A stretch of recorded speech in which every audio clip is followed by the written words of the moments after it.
చెప్పండి అంటున్నారు. అనేక సందర్భాల్లో వాళ్ళు మీరే మాట్లాడుతూ ఉన్నారు. మా నాయకుడు కేసీఆర్ వారే వస్తారు, వారే పాలిస్తారు అని చెప్తాం. చేసింది అప్పులు రాష్ట్రాన్ని సర్వనాశనం చేసింది కేసీఆర్ అనే.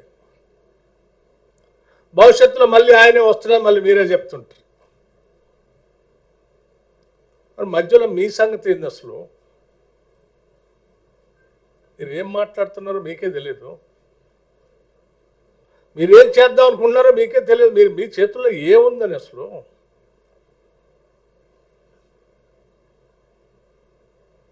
అబద్ధాలు పోగేసుకొని ప్రచారం చేయటం తప్ప మీ చేతుల్లో ఏముంది?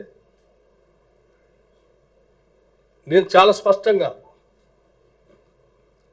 నిజంగా మీకు ఏమాత్రం బాధ్యత ఉన్నా 10 సంవత్సరాలు ఈ రాష్ట్ర ముఖ్యమంత్రిగా పనిచేసిన కేసీఆర్ గారికే సవాల్ విసురుతున్నాం, స్పష్టంగా చెప్తా ఉన్నాం.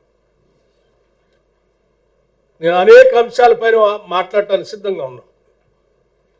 చేసిన అప్పులు వాస్తవం కాదా? ఈ రాష్ట్రాన్ని తాకట్టు పెట్టి ఈ రాష్ట్రం మీద భారం వేసిపోయింది వాస్తవం కాదా? నేను ఈరోజు ప్రత్యక్షంగా ఈ షీట్ని ఎక్కడ పడితే అక్కడ రాష్ట్రం ఇన్ని అప్పులు చేయలేదు అని పదే పదే హరీష్ రావు గారు ఒక పవర్ పాయింట్ ప్రజెంటేషన్ ఇస్తున్నారు. ఈ అప్పులన్నీ ఎవరు చేశారు? 2014 నుంచి 2023 వరకు మీరే కదా.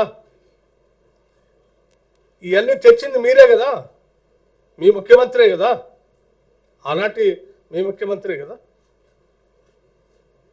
ఇవి దాస్తే దాగే కాదు కదా, రికార్డ్స్లో ఉండే కదా. అక్షరాల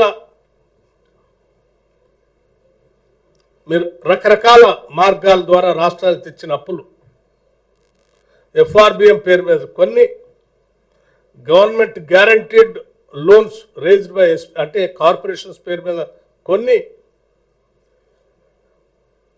మీరు ఎంప్లాయీస్కి పెండింగ్ పెట్టిపోయినటువంటి అప్పులు కొన్ని, డిస్కమ్స్కి ఎనర్జీస్కి కట్టాల్సిన అప్పులు కొన్ని, ఇవన్నీ ఈరోజు లెక్కలు ఉన్నాయే కదా. ఇవన్నీ కలిపి 8,21,651 కోట్లు మీరు బకాయి పెట్టిపోయారు కదా అప్పులు చేసి.